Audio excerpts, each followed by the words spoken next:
With the large volume of trade and passengers that it handles, the port of Batangas is so crucial that economic planners have underscored the importance of the continuous expansion of this major transportation hub to support the country's economic transformation.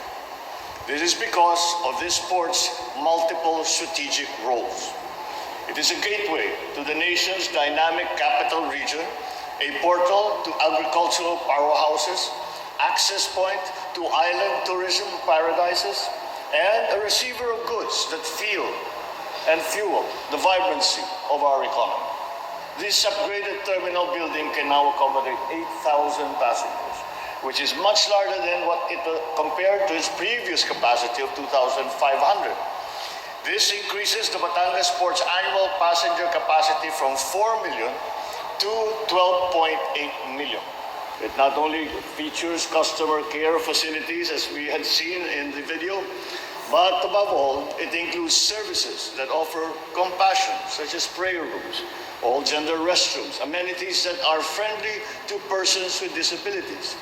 Today, we launch a project that will not only open a state-of-the-art facility, but also open a great opportunity for progress of every Filipino.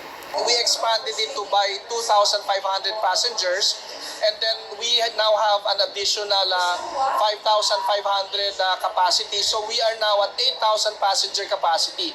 Ito na ang pinakamalaki, pinakamodernong inter-island passenger terminal building natin sa buong Pilipinas. Yung ticketing areas natin, nandito na sa loob ng passenger terminal building, fully air-conditioned dito, no? Malamig ang air conditioning natin dito. At mas kumbinyente para makakuha at makabili ng ticket yung mga kababayan natin. Ngayon, habang naghihintay din sila, makikita nyo marami na din tayong mga amenities dito. Marami tayong food kiosks na pwedeng pagpilian ng mga kababayan natin para makabili sila ng mga makakain nila o mga ipapasalubong nila, no, sa mga kamag-anak nila na sa pupuntahan nila. And then yung mga restroom natin dito, meron tayong yung regular siyempre natin na male and female restroom, pero being gender sensitive also, no, meron tayong all gender restrooms dito at saka restrooms para solely dedicated para sa mga persons with disabilities. Tumutugon tayo doon sa konsepto na ang turismo ay isang napakalaking bahagi ng national development, ano?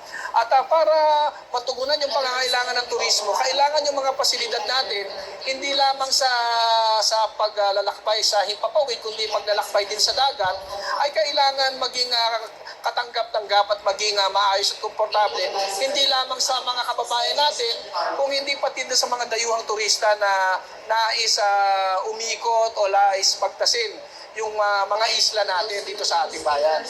Gusto ko sanang imbitahin yung mga kababayan natin na bumisita sila dito sa atin sa Batangas City Port, ano? At kanilang ma-experience yung bagong klase at bagong kalidad ng paglalakbay sa ating mga karagatan at para makita nila kung ano na yung bagong imahe ng mga pantalan natin, hindi lamang dito sa Batangas City, kundi sa iba pa nating mga pantalan na pinamamahalaan ng Philippine Ports Authority.